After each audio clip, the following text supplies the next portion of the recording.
Now we're on section 10.2. This is page 81 in your workbook. A polygon is a shape that has straight sides that are all connected at the corners. Each corner is called a vertex, and the corners are labeled with capital letters.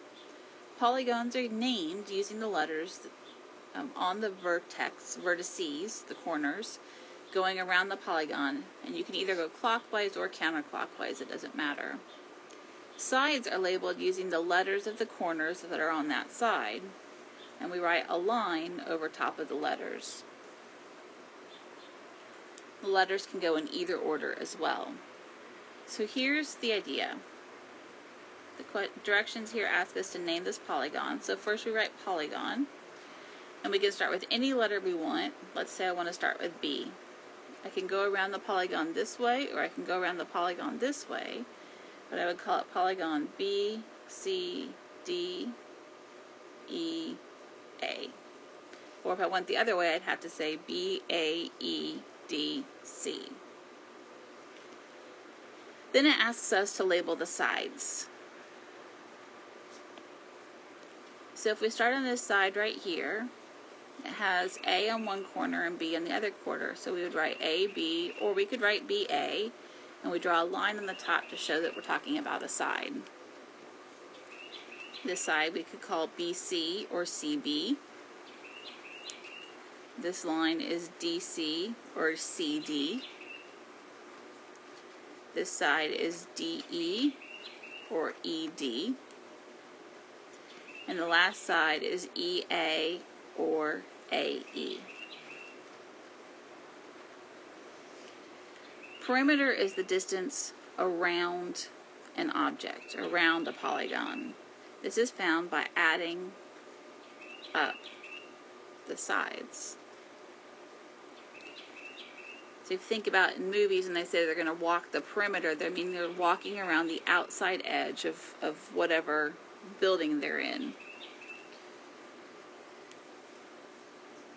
So let's find the perimeter of this shape. So this side, if we started this corner right here, we would walk this side, which is 8 feet, and this side, which is 10 feet, and this side, which is 7 feet. We'll add those up, and we get 25 feet. That little mark right there means feet. Let's look at this now.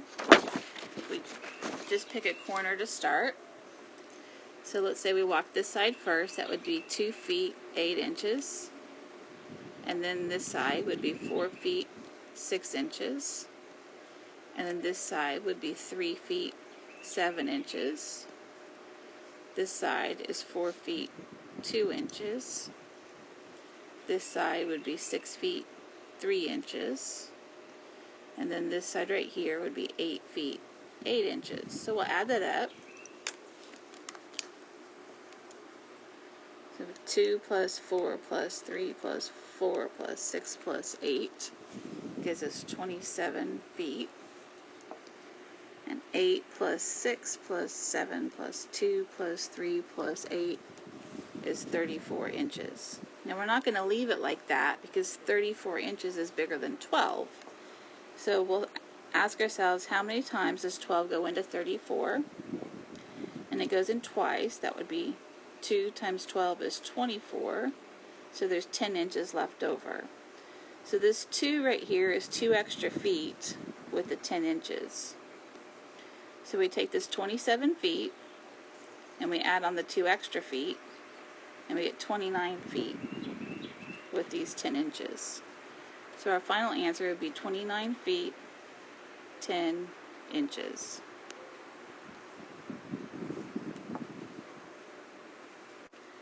So now let's talk about some polygons that all have 4 sides.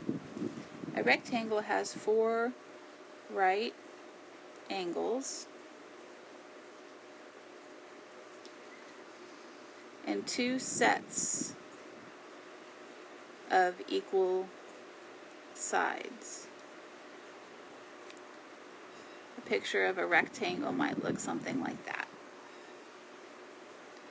A square also has 4 right angles, but it has all 4 sides are equal. A parallelogram has 2 sets of parallel sides and 2 sets of equal sides.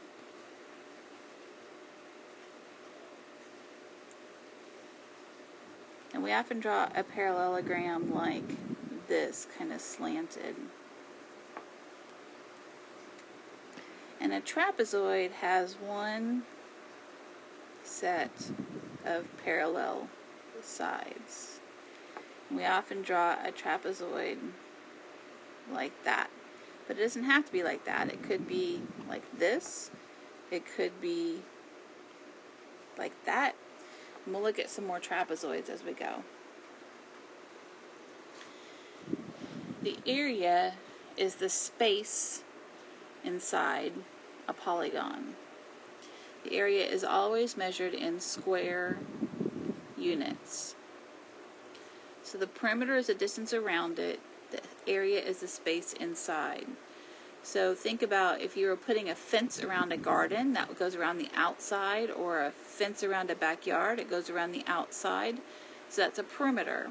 But if you're painting a wall or putting in a carpet that's covering a flat surface, that's doing the area. The area of a rectangle, a parallelogram, or a square is base times height, or we could say length times width.